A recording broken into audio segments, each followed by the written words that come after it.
Mu myaka hafi nishize intambara ishyamiranyije umutwe wa M23 na leta ya Kongo yongeye kubura. Iki cyumweru gihera kuri itariki ya 17 nicyo kigiye kubamo ibikorwa bigenda icyerekezo gishya cy'iyi ntambara. Muri make, muri iki cyumweru hateganyijwe inama 3 z'ingenzi zose zigomba guhuza abakuru b'ibihugu n'abanyapolitike batandukanye bose bashaka ko iyi ntambara ihagarara.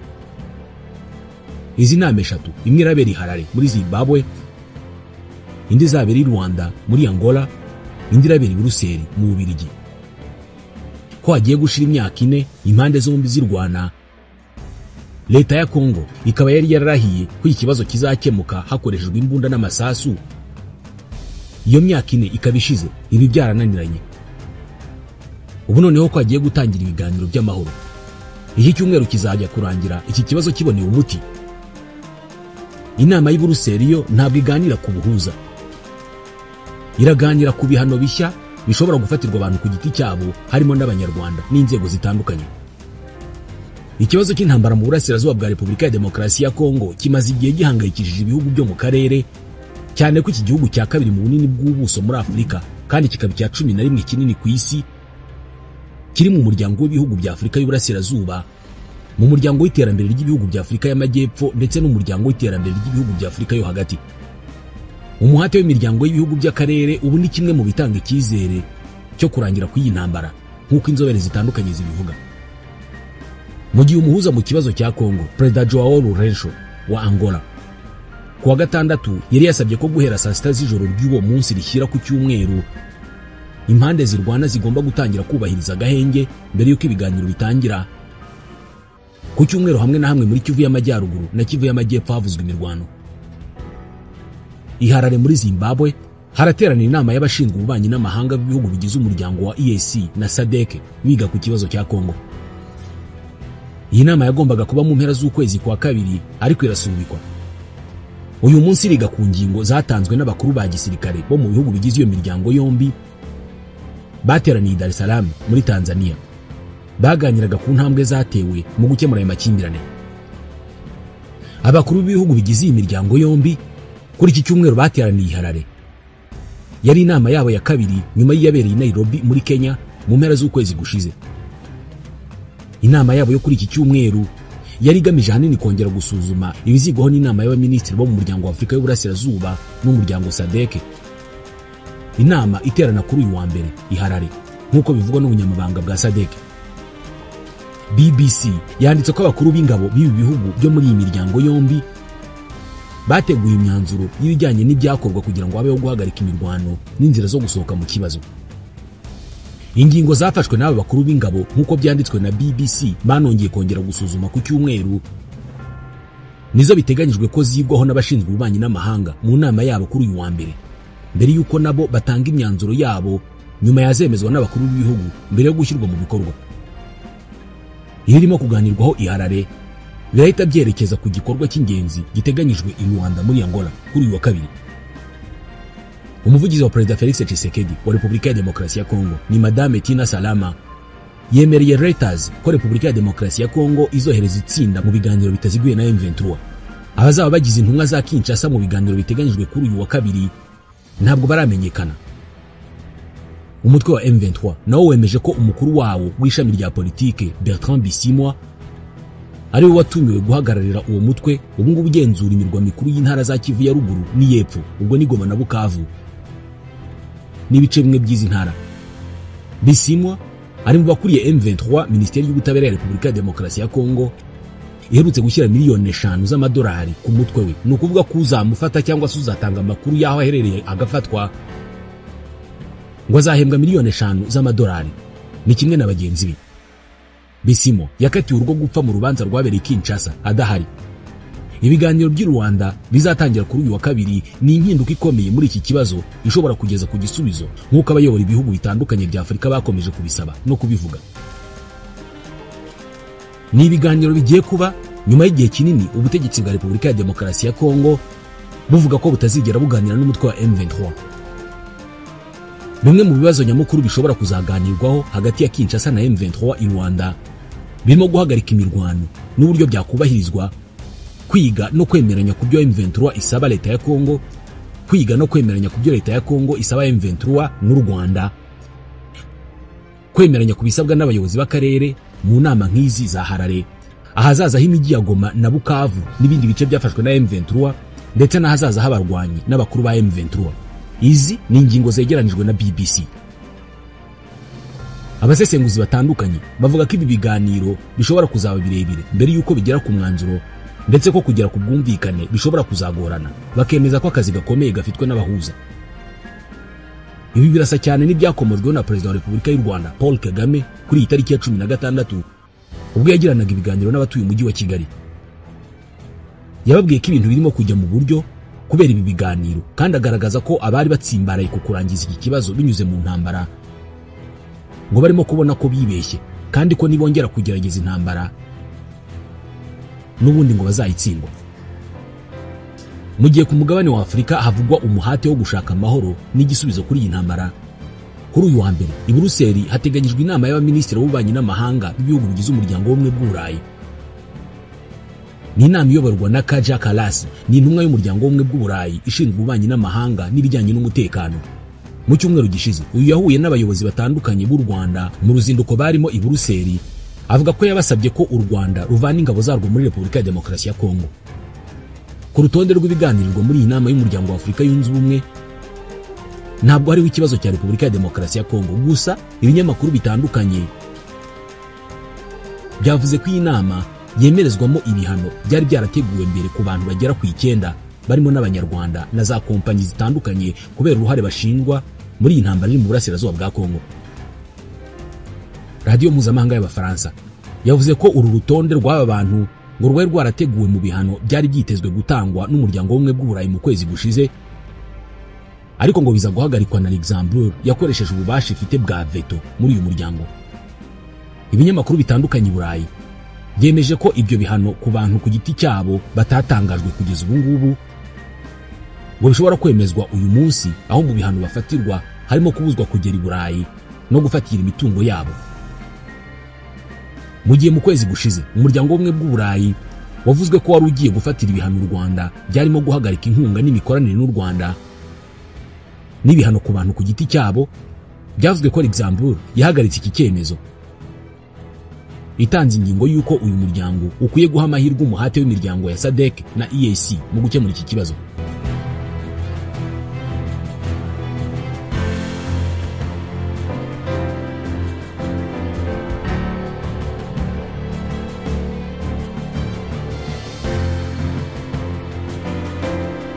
Leta y'u Rwanda ishinjwa gushyigikira umutwe wa M23. Ibi irabihakana, gusa ikavuga ko yafashe ingamba zo gucunga umutekano w'imbibi z'igihugu kubera inkeke itejwe n'umutwe wa FDLR. U Rwanda rukomoza ku bihano byafashwe n'ibyari bigiye gufatwa muri iyi minsi rwagaragaje ko ingamba zifatirwa uruhande rumwe. Izi ngamba ngo ntabwo zizigera zikemura iki kibazo, ahubwo zizananiza umuhate w'ubuhuza bwa Afurika. Mu ijambo rye kuri iki cyumweru, Perezida wa Repubulika Paul Kagame yanenze cyane Ububiligi ko ari bwo buyoboye umuhate wo guhamagarira isi yose ngo iteranire ku Rwanda.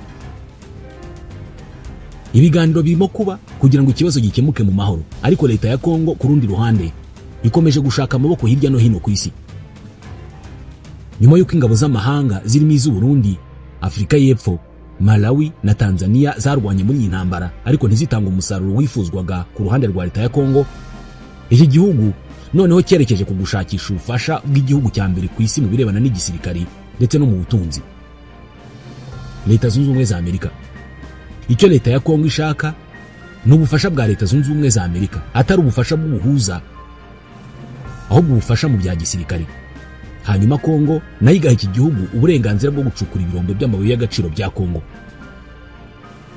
Kuri iki cyumweru mu biro bye, Perezida Felix Antoine Tshisekedi yagiranye ibiganiro na Ronnie Jackson, iyi ni intumwa idasanzwe ya Perezida wa Leta Zunze Ubumwe za Amerika Donald Trump, hakaba n'umudepite muri Kongere ya Amerika. Ikibazo cy'umutekano muke n'ihungabana ry'uburenganzira bw'abantu mu burasirazuba bwa Kongo nicyo cyabaye ingingo nyamukuru y'ibiganiro byabo, niko ibiro bya Perezida Tshisekedi byanditse. Perezidansi ya Kongo kandi yavuze ko Ronnie Jackson yavuze ko ari ngombwa cyane ko ubusugire n'ubwigenge bwa Kongo byubahwa na bose. Yongeraho ati tuzakora ibishoboka byose kugira ngo inzitizi zose zibangamira amahoro zivanweho bityo amahoro agaruke muri Kongo. Mu buryo nk'ubwo intumwa idasanzwe ya Perezida Donald Trump ngo yagaragaje icyifuzo cyayo cyo kubona ishoramari ry'abanyamerika rigera ku butaka bwa Kongo kandi butekanye. Ati turashaka gukora ibishoboka byose kugira ngo ibigo by'abanyamerika bibone uko biza gushora imari no gukorera muri Repubulika ya Demokarasi ya Kongo, kandi kugira ngo ibyo bigerweho tugomba kwemeza ko hari amahoro. Ronnie Jackson ni umudepite muri Kongere ya Amerika, akora mu makomisiyo atandukanye arimo ay'ubwirinzi, ubutasi ndetse n'umubano mpuzamahanga. Birashoboka ko irimo gukorwa muri iki cyumweru byaba birebana n'amasezerano y'imikoranire ndetse n'ibindi bizarangira hagaragaye icyerekezo cy'iyi ntambara.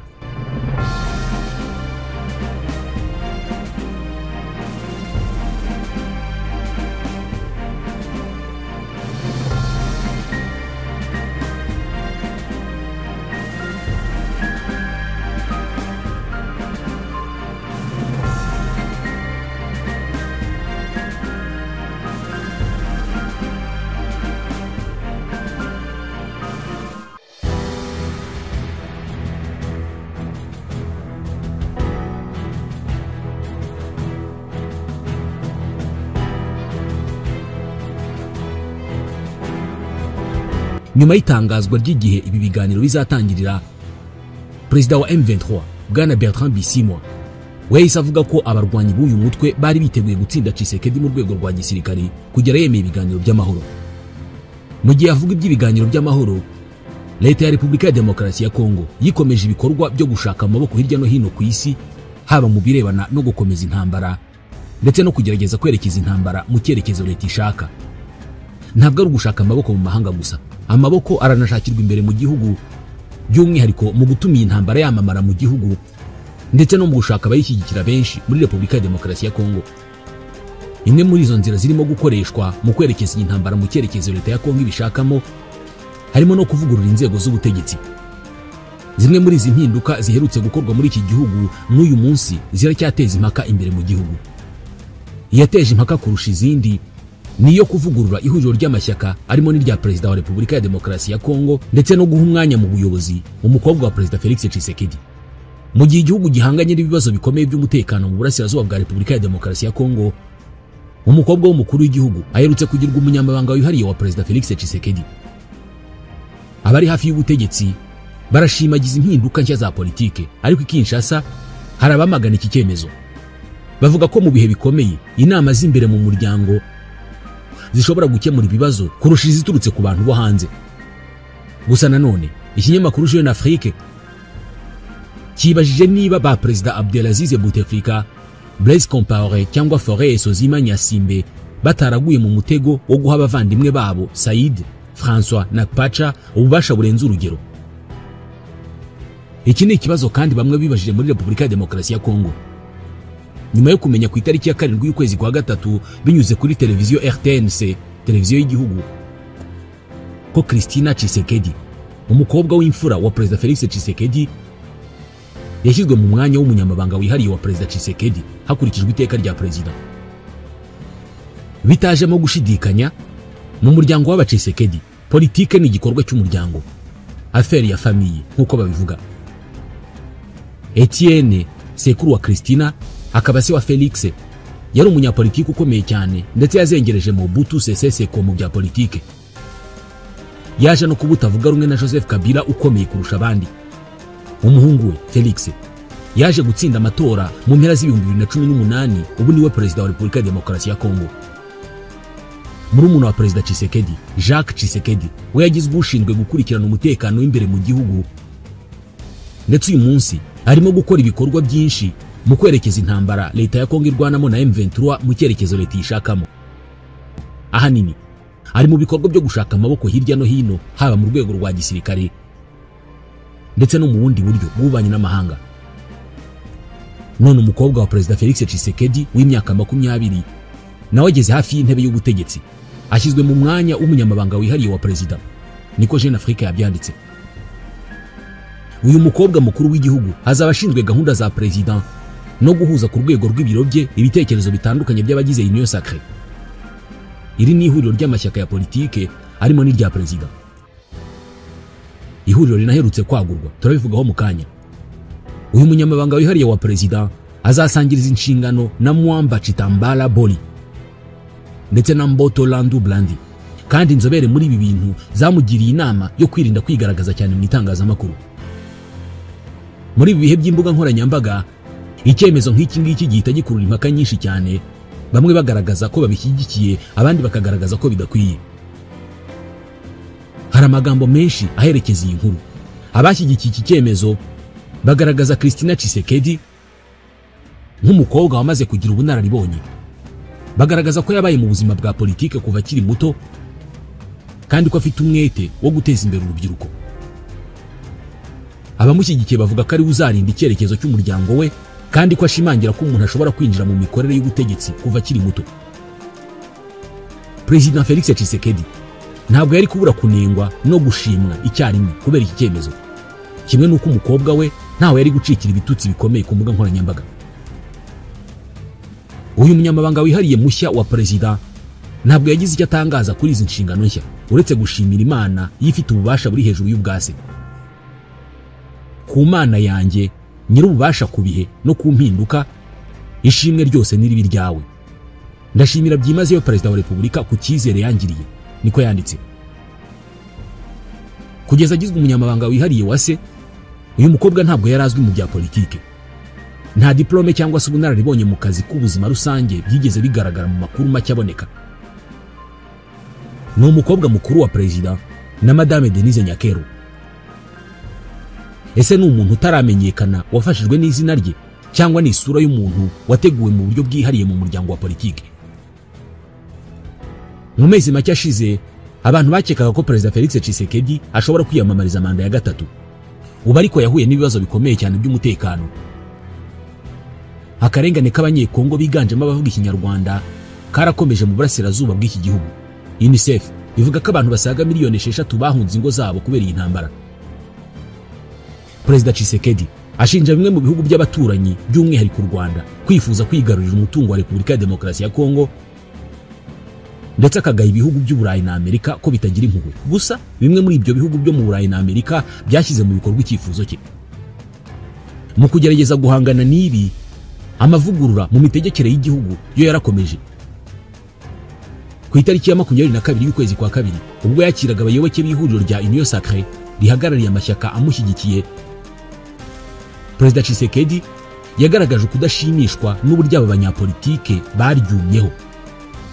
Nyamara igihe cy'intambara cyari igihe cyo kwishyira hamwe, nyuma y'uko Goma na Bukavu zifashwe n'inyeshyamba za M23. Nubwo yababaye ariko, yari yasezeranije guhindura imikorere y'inzego, anavuga ko yiteguye kuganira n'abatavuga rumwe nawe. Aba ntabwo barimo M23 birumvikana. Nubwo guverinoma y'ubumwe bw'igihugu yatangajwe kuri uwo munsi igitegerejwe, ariko Désiré Casimir Kolongele Eberande, umujyanama wihariye wa perezida mu by'umutekano, yahawe inshingano zo kugenzura ivugururwa ry'ihuriro Union Sacrée. Impinduka ikomeye yabaye muri iri huriro ni umubare w'abagize komisiyo y'ubuyobozi bw'iri huriro. Aba bayobozi bavuye ku bantu 6 bagera kuri 40.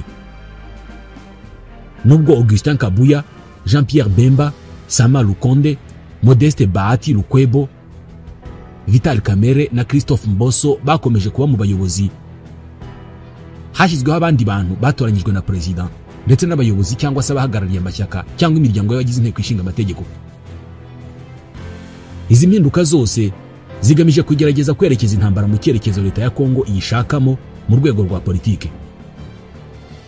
Ku rwego mpuzamahanga ariko, harimo gukorwa ibishoboka byose ngo intambara ihagarare, aho kugira ngo ijye mu cyerekezo uwo ari we wese ayishakamo.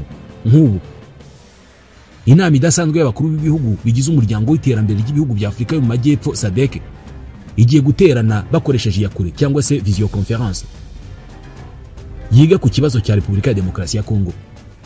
Iyi nama irayoborwa na Perezida Emmerson Mnangagwa wa Zimbabwe, ubu ngubu akuriye SADC.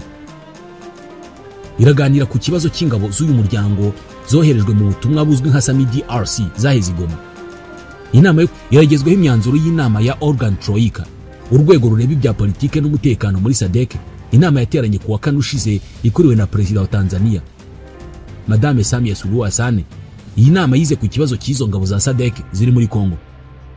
abasirikare bikekwa ko barenga 1000 boherejwe n'ibihugu bya Afrika y'Epfo, Malawi na Tanzania bari mu bigo biri Goma no mu nkengero za Goma ahitwa mu Bambiro, barindiye umutekano na M23.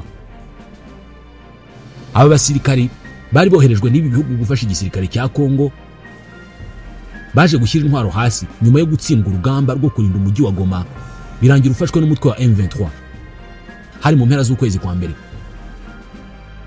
Kuva umujyi wafatwa, ahazaza haba basirikari ntabwo hasobanutse. Mu kwezi gushize umutwe wa M23 wemeye ko imibiri 14 yabo muri Afrika y'Epfo baguye ku rugamba, ndetse na bamwe mu bari bakeneye ubuvuzi basubizwa mu bihugu byabo banyuze mu Rwanda. Kuba aba basirikari bakiri Goma no hafi yaho bakaba barindiye umutekano na M23, bikaba hashize ukwezi kurenga ruko bimeze nyuma yo gutsindwa urugamba, ntabwo bivugwaho rumwe muri uyu muryango. Kimwe mu bibazo bivugwa ni ukuba ikibuga cy'indege cya Goma gifunze kugeza n'ubu. Imiryango ifasha itandukanye irimo n'ubumwe bw'Uburayi irimo gusaba ko iki kibuga cy'indege cyafungurwa kugira ngo muri iki gice cya Repubulika ya Demokarasi ya Kongo hagezwe imfashanyo y'ubutabazi n'imiti. Iki kibuga cy'indege cyangijwe n'imirwano yakibereyemo mu ifatwa rya Goma. Mu gihe cyafunzwe ku mpamvu z'umutekano, leta ya Kongo igomba gutanga uburenganzira bugendanye n'iby'indege mpuzamahanga za gisivile kugira ngo zigwe kuri icyo kibuga. Ntabwo bizwi neza niba ubwo burenganzira bwaratanzwe, M23 ikaba ari itaremera ko icyo kibuga cy'indege gifungurwa. Gusa mu minsi yashize ubuyobozi bwa M23 bwemeje ko iki kibuga cyangiritse kandi ngo kiracyatezemo ibisasu ku buryo umutekano waho utizewe. Mu kwezi gushize uyu mutwe wa M23 wavuze ko mu gihe ingabo za SADC zashaka gutaha, ngo inzira ihari niyo guca ku mupaka zikinjira mu Rwanda zigafatirayo indege zikajya mu bihugu byazo. Radio mpuzamahanga y'Abafaransa yavuze ko hagiye gukurikiraho gucyura izo ngabo mu byiciro. Hari amakuru avuga ko gutinda kuva muri Repubulika ya Demokarasi ya Kongo kwizi ngabo gushingiye ku kutumvikana na M23 ku bintu bitandukanye zifite zishaka gutahana. M23 ngo ntabwo ishaka kwizi ngabo zitahana ibintu zitazanye. Umwe mu bazi iby'iki kibazo wo mu mutwe wa M23 uri Goma utarifuje gutangazwa amazina yabwiye BBC ko uko kutumvikana kwabayeho, gusa yirinze kwemeza icyo gushingiyeho. Ati ntabwo waba watsinzwe wafashwe matekwa ngo unategeke uburyo utahamo, ariko ubundi ngo ntawababujije gutaha. Inama ya SADC ishobora gutanga ishuro ku kibazo cy'aba basirikari n'igisubizo.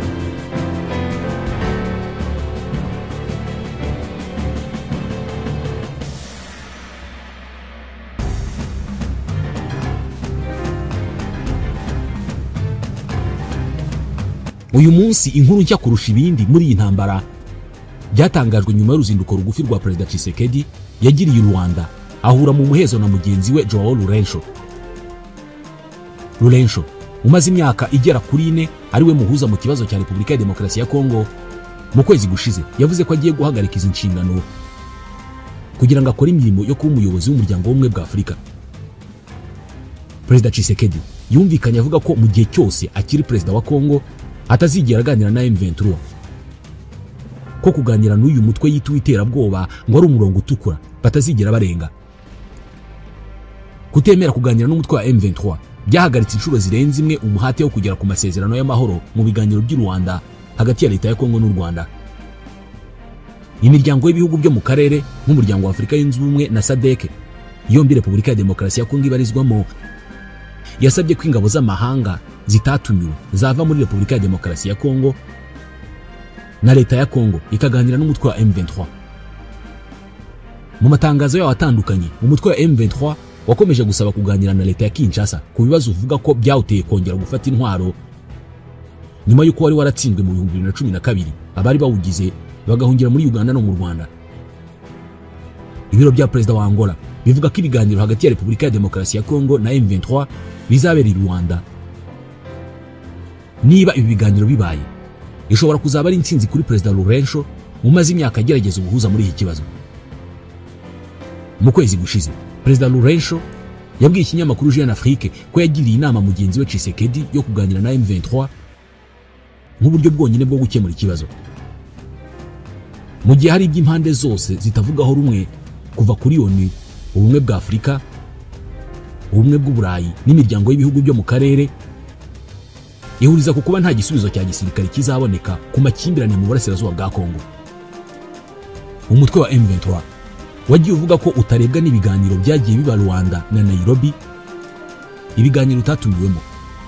Amasezerano y'agahenge yagiye yumvikanwaho i Rwanda ntabwo yagiye mara kabiri atarahonyorwa.